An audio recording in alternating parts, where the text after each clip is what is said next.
New at 10, heartache on the grounds of the state capitol as families gather to remember 13 murder victims. They all had one thing in common. Their killers were supposed to be trusted loved ones.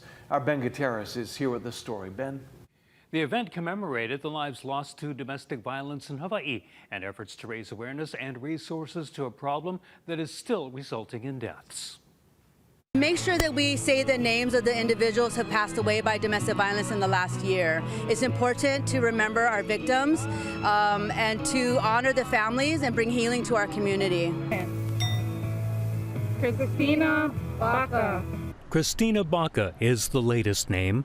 Her body was found with gunshot wounds last month in a storm drain near UH Manoa.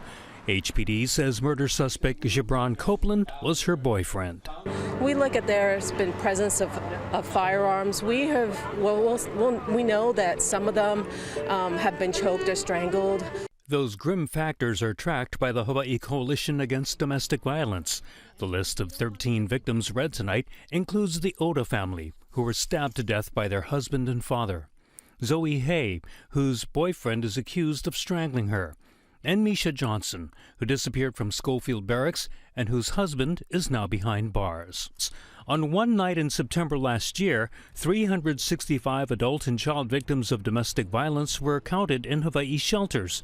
There were 110 calls to domestic violence hotlines, but victims also made 20 requests for services that couldn't be met because of a lack of resources.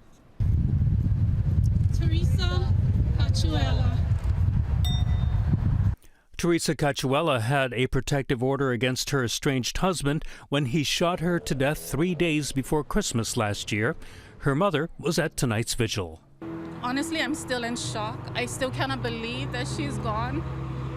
And I wish she was still here because it's like a hole, you know, like I feel broken. That heartache is fueling awareness and change. We're going to continue to recruit psychologists, psychiatrists, social workers so that we have more capacity, because a lot of people would like to get help and tragically they don't find someone that can help them in time.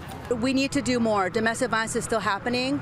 We don't want to list another name of somebody who's passed away by domestic violence. We want to make sure that there's more being done to support the survivors in our community. And the victims' families are also trying to find some healing.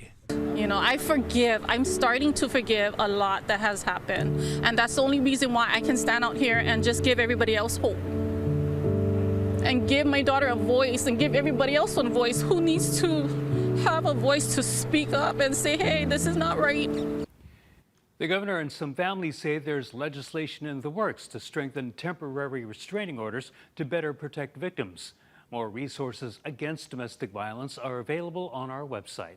Ben Gutierrez, Hawaii News Now.